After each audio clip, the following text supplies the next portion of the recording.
Parev, boys and girls, how are you? I am going to tell you about very famous Armenian writer who wrote stories for children and grown-ups, and his name is Hovhannes Toumanian. He was born in a village called Tser in the province of Lori in Armenia. And uh, his father was a priest. His name was Der Tatyos, and he was a very happy person. And his mother was Sona, and she was very hardworking lady.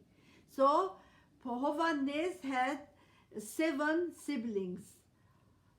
He was the oldest, and he couldn't go to school a lot. For that reason, he read a lot. I hope you are reading a lot because reading is very important. Hovhannes Toumanian married when he was 19 and he had 10 children. Because he wrote stories for all ages and he was a very nice person, he helped everyone.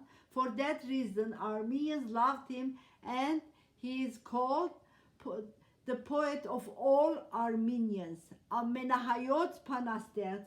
Armenians and non-Armenians read his stories and they love his stories. Today I am going to read to you one story.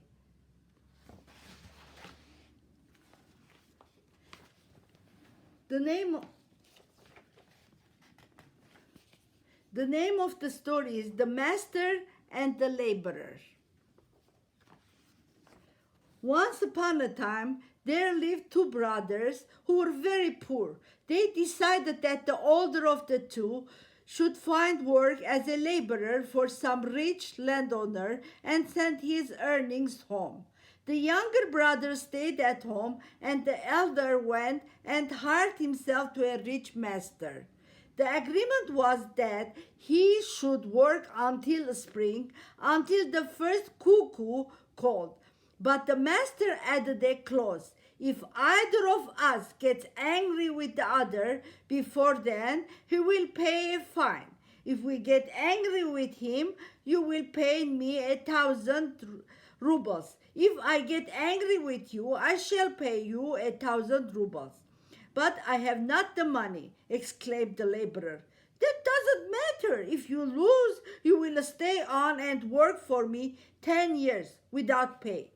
At first, the laborer wanted to refuse, but then he thought, after all, I can control myself and never get angry. If the master loses his temper, he will have to pay me 1,000 rubles. What can I lose? He accepted. Early the next morning, the master sent him to work in the fields. Take a scythe and mow as long as there is light, he said.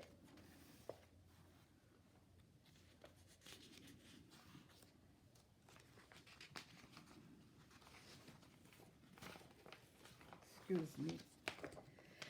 The laborer toiled to the field all day long and returned home in the evening completely worn out. The master said to him, "Why have you come home so early?"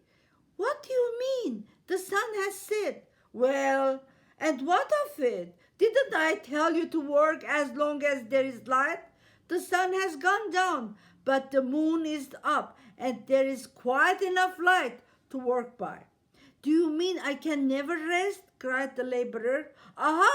You are getting angry." No, not at all. Only I am very tired. I will just rest a bit and then go out the fields again." He worked all night until the moon went down, but then the sun came up. The poor man sank down exhausted. He began to curse his master. "Curse your field and your bread and your money," he cried. At that moment, the master came up to him and said, "So you are angry. Don't forget our agreement. Now you either pay me 1,000 rubles or you work for me without pay for 10 years. The laborer didn't know what to do. He had no money, but he couldn't go on working for such a harsh master. Finally, he signed a paper stating he owed the master 1,000 rubles and went home empty-handed. His younger brother asked him what had happened, and he told the whole story. "That's nothing, don't worry," said the younger brother. "Now you stay at home and I'll go and find work." He went to the same master his brother had worked for. The master offered him the same conditions. If the laborer got angry, he was to pay the master 1,000 rubles or work 10 years without pay. If the master got angry, he was to pay the laborer 1,000 rubles and let him go free. "No, that's not enough," said the younger brother. "Let's make it 2,000 rubles. And you pay me if you get angry. And 2,000 rubles I will pay you if I get angry, or work 20 years for you without pay." "Agreed," cried the master eagerly, and took the man into his service. The next morning the sun was already high, but the master found the laborer still fast asleep. "Get up this minute. It's nearly noon, and you are not at work yet." "Are you angry?" asked the laborer, suddenly opening his eyes. No, not by any means," answered the master hastily. "I was merely suggesting it was time for you to start mowing that field." "Oh, there is time enough for that," replied the laborer lazily. Finally he got up and began leisurely pulling on his boots. "Can't you hurry up a bit?" "Why are you getting angry?" No, I merely wanted to say that you'd be late for work." "Oh, well, that's different. But remember our agreement. You must carry it out, you know."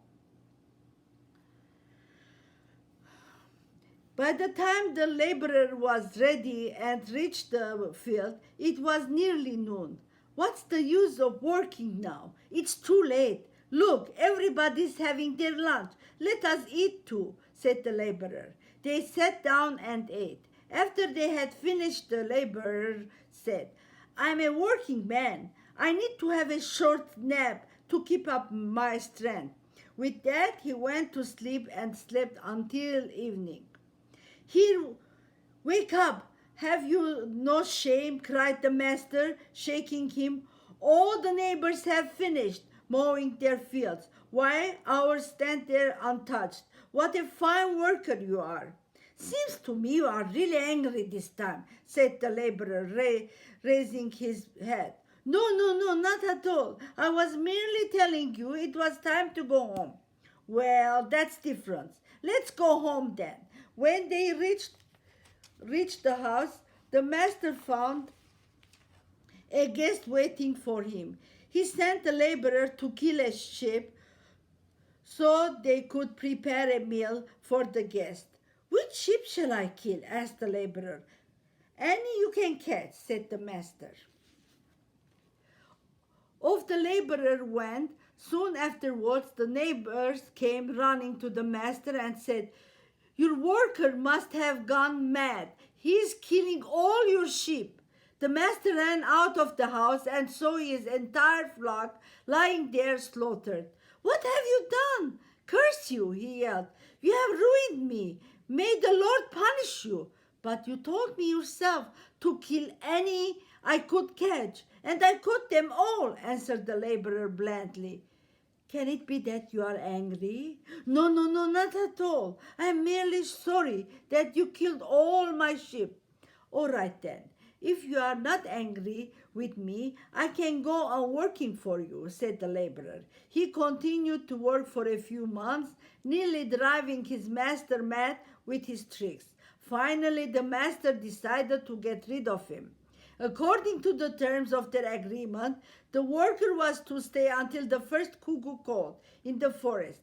The master decided he would make use of this clause. However, Winter was only beginning, and it was a long time until the cuckoo would be heard. So he took his wife with him to the woods. He helped her climb a tree and told her to sit there and call out as a cuckoo would. Then he went home and told the laborer they would go hunting together in the forest.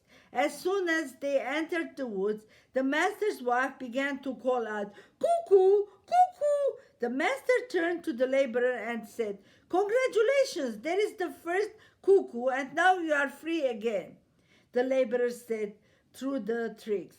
"No," he said, "how can a cuckoo make itself heard in the beginning of winter? It would be very strange, sort of a cuckoo indeed. I am going to shoot it and take a good look at it." With that, he raised his gun and aimed at the tree in which the master's wife was perched.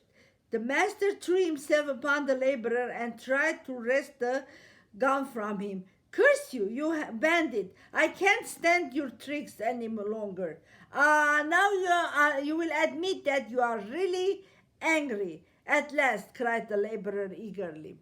"Yes, yes, I'm angry. I admit it," said the master. "Come along. I will give you your 2,000 rubles. Only go away and leave me in peace. Now I understand the old proverb that says, 'Never dig pitfalls for others. You might fall into them yourself.'"